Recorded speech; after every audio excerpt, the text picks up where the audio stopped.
तो आपके ऊपर ईशा के चमत्कार करे संत रामपाल महाराज के, आप शिष्य बने? जी हम, मेरे छोटा भाई है और मम्मी है जी तो वो दोनों बीमार हो गए। ये बात है सन 2013 की। जी। मैं एक मारवाड़ी हूँ। तो हम लोगों का बिजनेस होता है राजस्थान में। राजस्थान से हम उधर चले जाते हैं कर्नाटक में। उस समय मैं था कर्नाटक में अपने, और मम्मी और भाई गांव में थे। तो इतने बीमार हो गए थे कि बताते हैं डॉक्टरों को दिखाया, डॉक्टरों ने मना, डॉक्टर के समझ में ही नहीं आ रहा था। डॉक्टर बोले जी ऐसा है वैसा है, मतलब जो रिपोर्ट करवाई हमने सारी रिपोर्ट करवाई, रिपोर्ट नॉर्मल आती है। बोलते जी ये तो मन का वहम है, डॉक्टर बोलते हैं मन का वहम है, ये साइकोलॉजी है और कुछ नहीं है। उसके बाद फिर जो हमारे उधर साने होते हैं उनको दिखाया, जो पूजा करते हैं उनके पास गए। उन्होंने बोला जी आपके घर में तो भूत घुस गए हैं। एक नहीं 4 भूत बैठे हुए हैं, आधे सिर के जो भूत होते हैं ना वो भी आपके घर के अंदर हैं। तो मम्मी और बोले जी इसका समाधान करो, क्या करोगे?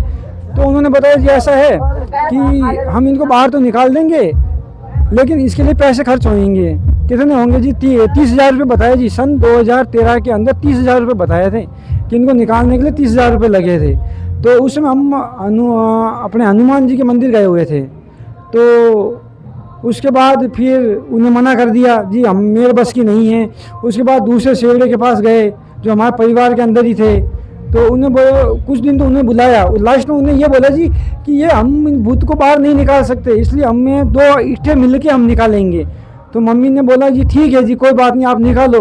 तो फिर उन्हें खर्चा 60,000 रुपये बता दीजिए, खर्चा भी बढ़ जाएगा उनको बाहर निकालने में। तो फिर लास्ट में उन्हें भी मना कर दिया। तो मम्मी ने फिर बोला जी ठीक है अब हम मरेंगे तो कोई बात नहीं, अब हम कहीं नहीं जाएंगे, हमारा कोई समाधान नहीं हो सकता। और गांव के आसपास वाले परिवार वाले बोलने लगे अब तो ये मरेंगे, अब इनका कोई समाधान नहीं है कि बच सकते हैं। उस समय संत रामपाल जी महाराज के भगत जी थे गांव में। तो उन्होंने मम्मी को बोला जी आप ऐसा करो कि हमारे साथ चलो बरवाला के अंदर। तो उन्होंने उस समय क्या कहा थे, सन 2013 में पैम्पलेट आया करता था गुरुजिया का, संत रामपाल जी महाराज का, अवश्य जानिए। तो वो पैम्पलेट लाके घर के ऊपर चिपका दिए, दरवाजे के ऊपर। और उन भगत जी ने ये बोला था कि आप ऐसा करना, इससे चिपकाने मात्र से अगर आपको आराम हो तो हमारे साथ चलना। तो मैं तो उस समय कर्नाटक में था, साउथ बेंगलोर के अंदर। मेरे को फिर मम्मी जी ने बताया था कि मेरे को आराम हुआ था और हम चले गए। मेरे को नहीं पता, मम्मी और भाई दोनों आ गए थे बरवाला आश्रम, इन्होंने नाम ले लिया था। नाम लेने के बाद मम्मी ने मेरे को ये बताया कि हमें 4 महीने के बाद आना पड़ेगा दोबारा। तो हम जब 4 बार आएंगे ना 4 महीने में, तो फिर हम ठीक हो जाएंगे, हमें दोबारा जाने की ज़रूरत नहीं पड़ेगी। तो इसी उपलक्ष्य में वो हमारा राजस्थान मारवाड़ से लेकर ये हरियाणा दूर पड़ता है हिसार। तो आने के लिए वो नहीं आ पाए, तो मेरे को बुलाया गया कि तेरे को आना है करके और हमें लेके चल जाना है। तो मैं स्पेशल चल के बेंगलोर से आया था और उनको लेके बरवाला आश्रम आया था। तो उसके बाद फिर मेरे को नियम बताया गया, नियम मेरे को अच्छे लगे थे। लेकिन ये एक परमात्मा की प्रेरणा थी कि मैं शुरू से ही देवी भागवत का पाठ करता था और गीता का थोड़ा बहुत श्लोक याद थे हमने, और देवी पुराण हमने पूर्व शुरू से करते थे, मेरे को याद हो गई थी। तो गुरुजी का सत्संग सुना, हमें अच्छा लगा, हमने नाम ले लिया जी। जब वो नाम ले लिया तो हम नाम लेने के बाद मम्मी ठीक हो गई, भाई ठीक हो गए, मम्मी और भाई ठीक हो गए। तो जब एक बार तो हमने इनको भगवान मान लिया, इसलिए कि मरते हुए को बचा लिया, नहीं तो हमारा घर तो उजड़ा हुआ था। परिवार वालों ने बात करनी तक छोड़ दी थी। हमारे मामा थे वो आज भी बात नहीं करते, बोले तो अगर आप वहाँ जाओगे संत रामपाल जी महाराज के वहाँ जाओगे, हरियाणा जाओगे, हम आप लोग से बात नहीं करोगे। तो आज हम लोगों ने उन्हें बोल दिया जी हमें आप लोगों की जरूरत नहीं है, क्योंकि अब हमें भगवान मिल गए हैं। उस समय उन लोगों ने बात करनी बंद कर दी थी जब हमें जरूरत थी। तो ये सारे स्वार्थ के होते हैं जी, इसलिए हमें संत रामपाल को भगवान मानते हैं जी। किसान रत्न से सम्मानित किया जा रहा है, इसलिए हम आए हैं, उनके सम्मान समारोह में आए हैं। अच्छा जी, हाँ जी जी। फिर इतनी दूर आने का आपका मकसद क्या है? जी संत रामपाल जी महाराज के हम शिष्य हैं और संत रामपाल जी महाराज की दया से हम लोग उन्हें भगवान मानते हैं और गुरु भगवान होता है, ये सभी को पता ही है जी। आप उसको भगवान मानते हो तो ईशा के चमत्कार कराया है आपके ऊपर जो आप भगवान मानने लगे। क्यों, भगवान तो कृष्ण भगवान भी थे, शिव जी भगवान भी थे, तो ये भी थे भगवान। तो परंतु एक जेल में बैठा उसने भगवान मानो जी। जी संत रामपाल जी महाराज के भगवान हम इसलिए मानते हैं कि जो हमने जब गुरु बनाए हैं, तो गुरु पहले तो भगवान होता है। हमने बचपन में स्कूल में पढ़ा है, गुरु गोविंद दोनों खड़े काके लागू पाए बलियाई गुरु, आपने गोविंद दियो बताया। तो भगवान से मिलाने वाला गुरु ही होता है। तो हमें इतना बताया गया है कि गुरु ही गुरु से मिलाने वाला भगवान होता है, भगवान को मिलाने वाला गुरु होता है। तो गुरु को भगवान से बड़ी उपाधि दी गई है, इसलिए हम एक तो नंबर फर्स्ट में तो इसलिए हम संत रामपाल जी महाराज को भगवान मानते हैं, गुरु भगवान होता है। और दूसरा ये कि जो शास्त्र हैं हमारे, सभी शास्त्रों में भी यही बताया गया है, और संत रामपाल में सभी शास्त्र खोल के एक श्लोक हम लोगों को पढ़ा दिए हैं। अभी तक हमने कभी गीता खोल के नहीं देखी थी, लेकिन अब हम गीता जी नहीं, हमने वेद और चारों वेद, 18 पुराण, गीता, उपनिषद और कुरान, बाइबिल सारे गुरुजी ने खोल के दिखा दिए हैं, इसलिए हम संत रामपाल को भगवान मानते हैं जी। और उसके बाद हमारे जो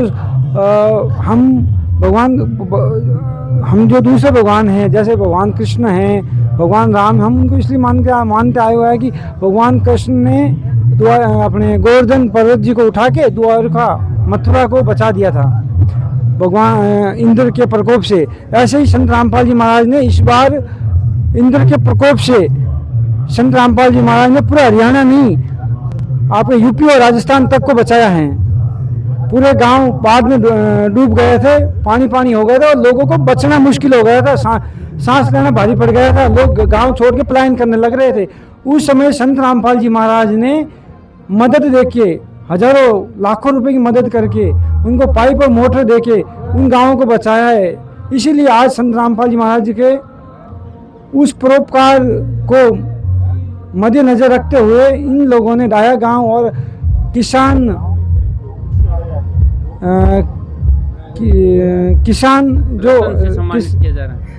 किसान ये जो हरियाणा, ये जो अपने किसान यूनियन है, ये सारे और सरपंच मिलके किसान रत्न से सम्मानित कर रहे हैं। उस उपलक्ष्य में हम आए हुए हैं जी। डाया गांव में आप पहुंचे हैं और जो हमारी माता बहनें हैं जो ड्रेस देख रहे हैं, यहाँ पे ड्रेस आज पहन के और सम्मानित कर रहे हैं। किसने सम्मानित कर रहे हैं ये बातचीत करांगे बहन से। जी राम राम जी। सम्मान किया था जी। तो आज आपने जो ये ड्रेस पहनी है, ये तो हमारे जो आज से कम 40 साल पहले हमारी माता बहनें पहना करती, परंतु आज क्यों पहनी है, किस विषय का? आज हमने गुरुजी को सम्मानित करने के लिए पहनी है ये ड्रेस जी, उनके स्वागत के लिए और उन्हें सम्मानित करने के लिए जी। तो फिर आज इस ड्रेस से, वैसे सिंपल ड्रेस से भी सम्मानित कर सकते, परंतु ये हरियाणा का कल्चर है, इससे संबोधित अच्छे से, मतलब किसानों के लिए उस वजह से। तो इस महाराज जी ने ऐसे क्या काम कर दिया आप सम्मानित करने के लिए ड्रेस पहनी है? किसानों की खेतों में पानी भरा हुआ था, उनको पाइप मोटर दे के मदद की, उनकी पानी निकलवाया, लोगों के घर बनवा रहे हैं, खाना दे रहे हैं जी। तो आपको कैसा महसूस हुआ है कि संत जेल में बैठे हैं और आप उनको सम्मानित कर रहे हो? भाई गाँव वाले क्या कहेंगे? नहीं, मुझे बहुत अच्छा महसूस हो रहा है। मैं एक किसान की बेटी हूँ, हमें भी बहुत मदद मिली जी, मुझे बहुत अच्छा महसूस हो रहा है। तो आपके जो देशवासी हैं आपको देख रहे हैं, तो आप क्या संदेश देना चाहोगे?